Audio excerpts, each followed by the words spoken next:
Kimi here. Who else would it be? This is Observations with Otsu, Monday, December 16th. Hope you've had a good day. Hope you've had a good week. I have been out for the past 3 weeks for Observations with Otsu. This is the first one I've had for some time. As many of you know, I have been out for several hospital things. My wife got hospitalized. She was pregnant with my daughter. She was forced to give birth, and so now my daughter is in the hospital, but my wife is back home. She's doing good. It was a pretty serious issue, but things have turned out very, very well, actually. In fact, yesterday I did an update on X that my daughter is now not on oxygen anymore and she's able to breathe on her own. They do have a CPAP for her to assist her with breathing, but things are going pretty well.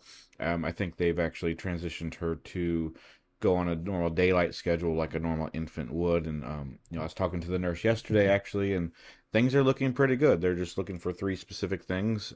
She's still very premature. She'll probably be in there for another month, but I think after that everything looks pretty good. So I really thank you for your prayers and your thoughts and your support. Some of you guys have even gave me monetary support, and I've never really asked that, and that's completely up to you. I'm not going to promote that or not, promote that either. I mean, I might give out an address maybe on Twitter or something if you want, but that wasn't the point of it really. But I do appreciate the community. I can appreciate my follower base as well, being so helpful in this situation. So anyway, that's pretty much the introduction. There's no real introduction either, by the way. There's not really any special topic. I want to have a topic, but I think I might I'm going to keep this just TA for today. I'm also thinking about possibly keeping Observations with Otsu as only TA permanently. We'll see where this goes. And part of that's going to be a lifestyle change with my daughter coming here. I'm going to have shorter times. Not sure I can do 1 hour videos, but I will see. But I also want to, you know, have a different type of video later in the week that does discuss things, that discusses news, maybe some things online, sort of like the Twitter culture, or the CT culture. I'm thinking about doing that. So let me know if that's something you like, something that you don't want me to do. I've done almost really heavily TA and some education. I really want to kind of get my feet wet on all different types and just see where I go. So we'll see. I'm really trying to grow things, and there's numerous reasons why. But anyway, just let me know what you think, is what you like, don't like, whatever. Anyway, that's pretty much the explanation. Going to go straight into Bitcoin. I think I'll visit Total just briefly, and then we'll go to Bitcoin. I'm going to spend a lot of emphasis on Bitcoin and Ethereum this video as well. Then we'll go into Sui or Solana, Sui, and Dogecoin if we have time. So, and we should. So anyway, let me know what you think, and with all that stuff, and we'll get into this video. We're going to start with the total market cap first. We're going to cover weekly. I'm going to spend a lot of time on the weekly time frames because I haven't updated this the past 2 weeks. Also, market's going down just a little bit. So we're kind of getting like an intraday slight retrace. We're still bullish here. We're down maybe 2% from the highs. I don't really care. I mean, it's just going to be how it is. Like a 2% move. Like I've said this plenty of times, but especially true in the bull market, 2% here or there is not a big deal. So anyway, we'll just kind of keep going with total here. So total, we've had a good stream today. We're currently at another high here. I think this might have been our first closing candle that we've had for quite some time. But we've been on a pretty big run, and we've been into all-time high territory for quite some time. Now, I don't really want to get too involved in this. The thing that I want to see the most is two lines. One, you have this trend line here to give me an idea of where we could either temporarily stop or just maybe top, but I don't think we'll top. I think this will be an intermittent top. Is when we touch above somewhere here, and if we get there soon, it's going to be approaching somewhere between 4.5 to $5 trillion. That's kind of the idea that I'm looking at. There's a lot of things that help me confirm this. The way the Aaron band, or the way the Aaron here is on when it's got both highs like this, tends to get more into a pivotal moment where you start to, uh, nothing's guaranteed. I want to emphasize nothing's guaranteed because I want to mention that blow off tops are going to be a higher probability. The problem is I get a lot of responses, and when I get responses about that, almost all of them are like, "Hey Otsu, is this a blow off top?" Like I get you guys look at this as like a fixed rule like every time, and that's the danger, right? That's the danger, the paranoia of all that. Like everybody sees a sign as like every single thing that they see is the top or the bottom or whatever, or that critical moment, and it's more nuanced than that, unfortunately. That's the best way I can share that with you. um and I'm honestly not trying to just create a scapegoat or nothing. But you have to look at things as probabilities. There's always going to be a 1% probability or higher that things will not go your way. Okay, I mentioned in a small video yesterday, I mentioned it here in observations with Otsu, that I am a high probability trader. I prefer to only trade when I have a high probability that it'll go in my favor. Okay, and I've trained myself, I've done back testing, I've done lots of research to try to find something with an 85% probability or higher. If it's not 85% or higher, I'm very hesitant to do it, especially now that I've been trading actively. I'm on my own for almost 8 years now. Actually, it's been 9 years as of this month. But it's you learn to trade less, and not less. Like you make less trades, but you're more confident about them. I'm not a high frequency trader. A lot of people are. I disagree with that. I'm not sure that's a big. I mean, it can happen. It's beneficial for some people. That's just not my personal angle to it. I prefer high probability trades, even if that means trading 90% less. Okay, some of you, like I know some of you that will make 20 trades, 30 trades, 50 trades a day.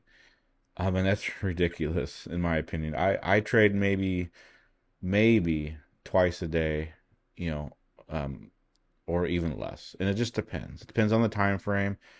Some of these markets, I don't.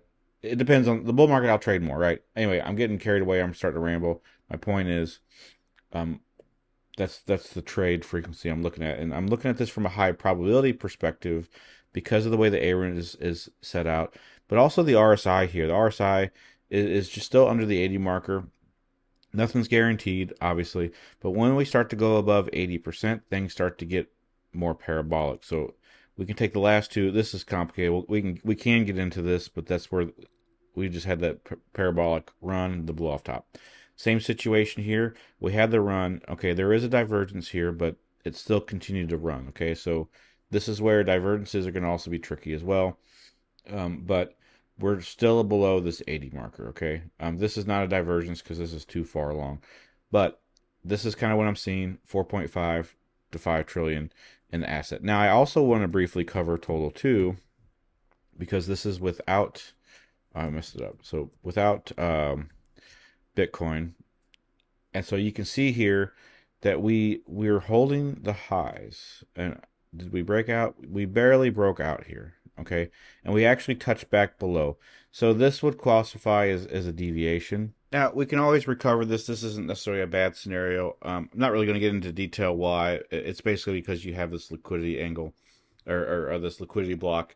And when you have a liquidity block, it doesn't necessarily have to deviate like a normal one. But my point is to bring this up is that the total market cap is doing really well. Total market cap without Bitcoin is not doing as well. Okay, it's not struggling per se, but it's also not doing as great. And I think that's the important thing here. I think that Bitcoin is going to take some market share here. I'm pretty confident that we are probably going to see, like the title of this video, 130,000 Bitcoin. We'll get into why, because we're going to go to Bitcoin here in just a second. But I wanted to bring this example up, the total versus the total two. Bitcoin is definitely a weighted performance metric in the market, okay, versus altcoins. Altcoins are all over the place. And that's going to be by design. The more mature that the cycles get as well, the more mature the market gets, the more that Bitcoin will get kind of weighted. But I do think we are going to see Bitcoin and probably Ethereum run for the next week or two altcoins will probably run after Christmas. Is kind of what I'm looking at. But we will go through these charts starting with Bitcoin to see how that can play out. All right, so first up is going to be Bitcoin on the weekly. And so again, I might cover only time frames on the weekly. Sometimes I go lower. I think I'll stay on the weekly, keep this a little short. So anyway, we had the expansion here. So we had so I should say we had our first weekly close above I think this was above, yeah. So we've had 2 weeks above 100,000 now. We're approaching 106, 107. And so this is where these numbers are not really going to be, these numbers are going to be interesting because, you may think 130,000 is a lot, but it's only like 20, it's like 22, 25% roughly. Or it's, no, sorry, it's right on my screen, 22, 23%. So, and that's not necessarily a lot considering we've already done like 50% over the past 3 months, right? And so this is something I talked about on my Twitter account on X that we had the break here. We actually had a close above here. This was the most obvious of obvious signals. There's a lot of people that were hating about this. A lot of big. There's especially one big influencer out there that has the population of a small metropolitan city that was telling you to short down to 30,000, and they're very very very wrong. Okay, and they tried to get people tried to call this person out, and they started to gaslight people, and so and this is why you need to come up with your own perspective on the market. Okay, because I'll tell you what I think, and I'll be honest about what I think. I know I'm not as exciting to listen to as other people. I don't try to butter you up. I don't try any prestidigitation. I just tell you what I see. Okay, I'm a pretty boring guy in that sense because I just try to look and see what's real. But I'm not going to always be right. Okay, and I'm not always going to be wrong either. I don't know what the probability of that is or what my success rate is, and I don't really care. I do something. I share this to you. People follow me. Whatever. It's an exchange of value, right? And this helps me learn how to trade better by trying to share this with an audience, right? That's how I started doing this. I wanted to, I wanted to be accountable to my trades and give it to an audience, right? And so, but there's some people out there that will, they want to be right. Okay. Some of these people claim to have, 8 figures, you know, or like, $20 million, $30 million, $50 million, and all they're trying to do is prove themselves right, and those people should be ashamed of themselves. I'm sorry, and people that I used to really like to, people that I talk to behind the scenes, people that I've had strong acquaintances with, people that I've known, and they're just I've had to kind of just step back, and I'm not disassociating necessarily, but I have kind of fallen back a little bit to just avoid that situation because I don't think that they're right. Okay. At the same time, I don't know if they're not doing anything sinful or illegal or nothing like that. So it's what it is. I don't know. The best thing I can do is tell you to avoid people that, from a trading perspective, avoid people that are just trying to tell you to prove themselves right. Okay. And it's very egotistical, and that's going to ruin some. That's going to ruin them. It's going to ruin you. So just I want you to make your own mind up and learn from that. But anyway, my point is, I rambled again, so I apologize. But my point is from that is that we broke from this marker at 68,000, and a lot of people were like, "Oh, is the all-time high coming up?" And now we've had all-time high almost every single week. Okay, and so that's kind of now we're kind of getting used to that, right? And so it's going to be a little bit similar to this here, where we had the run. We had a small retest, and that's pretty much what you had here. And now you have the parabolic run. Okay, and so I don't know what that's going to look like as far as how high it goes. This was complex anyway because one, it was after COVID. Two, we had a mid-level distribution, and we actually went above that zone. And so now we have that same thing.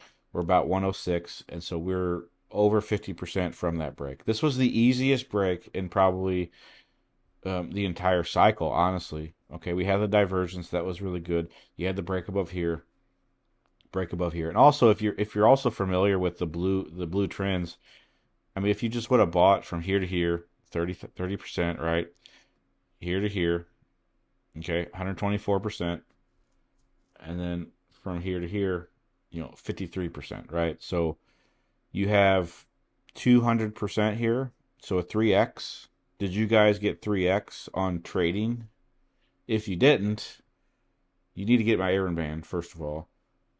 But more importantly, you need to stop trading so actively. That's why I said I don't trade as actively anymore. I trade with high probability of success. Okay. And so that's roughly 200% there. Um, so you can compare that to your own results and go with that. So anyway, that's just a little bit of information on that. So I'm just going to get rid of all this here and close this again. So uh, doing pretty good. Now, as far as this goes, we get into price discovery, things are going to be a little tricky. I've talked about this from a daily perspective that we had this Darth Maul here. This was the range that I was looking at. Okay, we had the dip, but we actually broke above that yesterday. As long as we're above this here, we're good to go. And so this is where Darvis play comes into play. This is where I don't use Darvis box theory very often. The guy that did it made a lot of money off it. He retired off it. He was literally a ballroom dancer, a guy who was a dancer, and he learned how to do this. And so this is something that I've picked up as well. The problem with Darvis box theories is it doesn't happen very often. But when they do, they tend to work pretty well.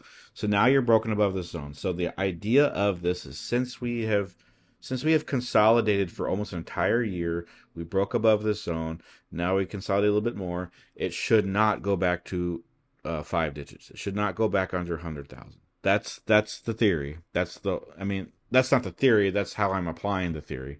And so, if you wanted to enter now, and my stop loss would be under here at the mid zone, which is about a little under 97,000 or 98,000, and that's pretty good. Okay, as far as 9% still decently loose. It's not, it's not, or decently tight, I should say. Um, it's not like it's a 24 or 25% stop loss. And then I'm thinking like 135 there, so a very solid 3R. Even from now, I talked about this yesterday in my Discord. And the reason I talked about it in Discord is because they get more updates. If you're not in Discord, check that out, please, because you get lots of other free videos and there's other paid content too.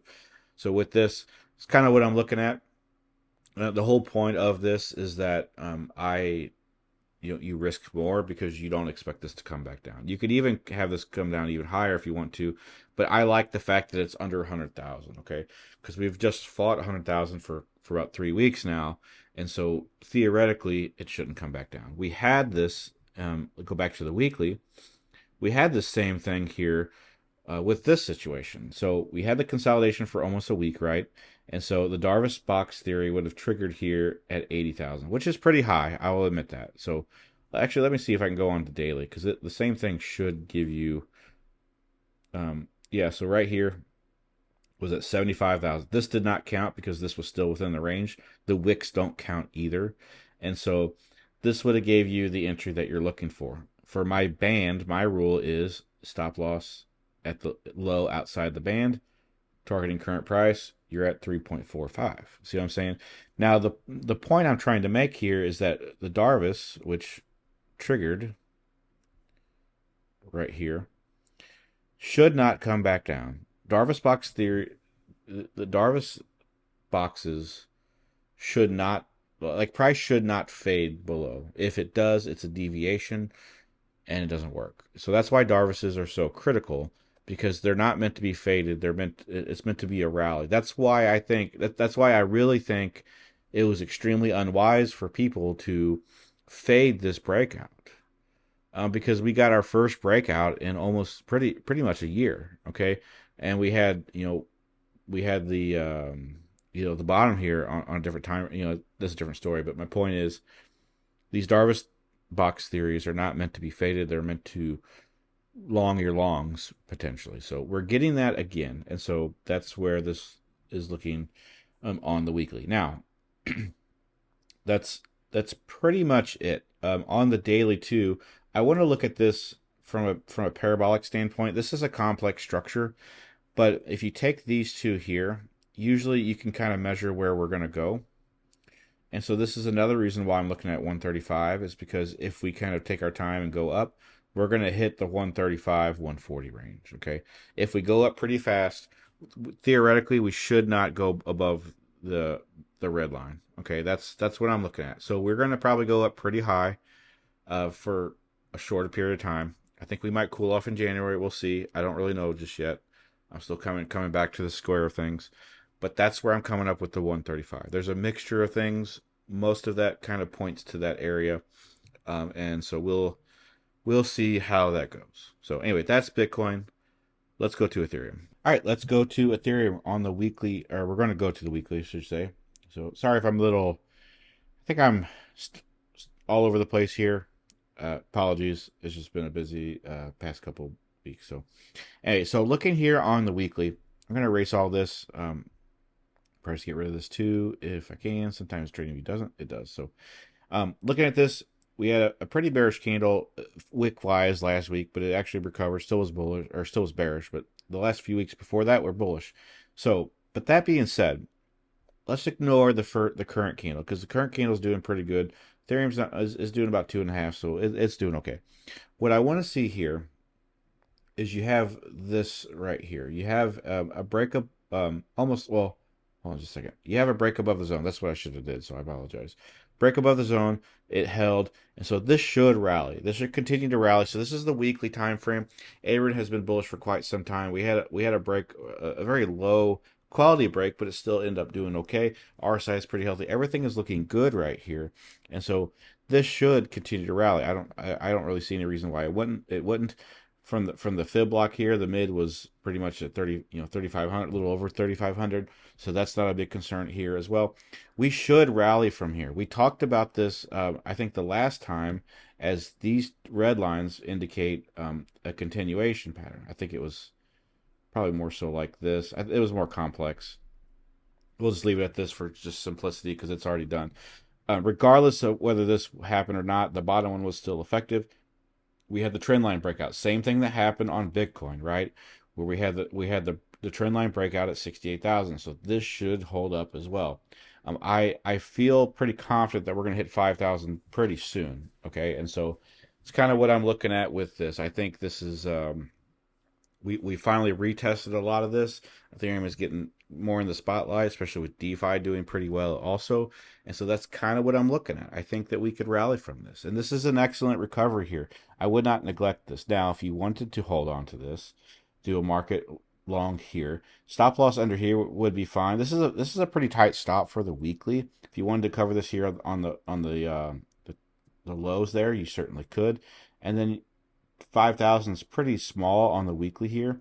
I mean, if you tighten that up, it's about a 4R, so that's pretty good with 25%. Now, we could go much longer than that, okay? Probably 6, 7. I would not be surprised. I mean, 10,000 is probably in the picture as well, and we can kind of see how that develops. When it comes to more like parabolic ideas, so you're getting into price discovery, so you're getting into more speculation. I'm not a big fan of that because people want to speculate. Well, where do we top out? Otsu, tell me where we're like. I don't know. I can't give you like prices, and I'm not concerned about prices. I'm concerned about weaknesses. So if we get a weakness, then we can look at that. But I think there's a reason to believe that 10,000 could be a good intermittent place. And one of the tools I use to do this is when you have something like this, where you can put these two markers up as a I call this a parabolic trend resistance. With those of you in the premium chat, if you're in my premium group, you've heard me talk about this quite a lot recently, where you pretty much just drag the line up, and so this is your rule of thumb, okay? And so as you can see, it's approaching the $10,000 marker, and we'll keep this going here. Try to go up a little bit above 10,000 to kind of see where we're at. Now, with this, I'll get rid of this here as well. You can see that even if we wait to go up to here to 10 or 11,000, let's see, 10,000 is right here roughly. So that would be, if you look down at the bottom, it's October of 2025. So we have pretty much 10 months to 11 months almost to figure that out, right? And so that's easily achievable. I think it's what, like 250%. Let's see here.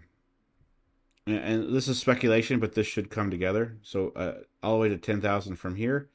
is going to be about 46%. That's easily achievable, easily achievable. So that's why I bring this up here. It makes sense to me. I think, if anything, I think a lot of people's targets are too conservative, but we'll see where that goes. I think this is a possibility here, that we could start a parabolic run.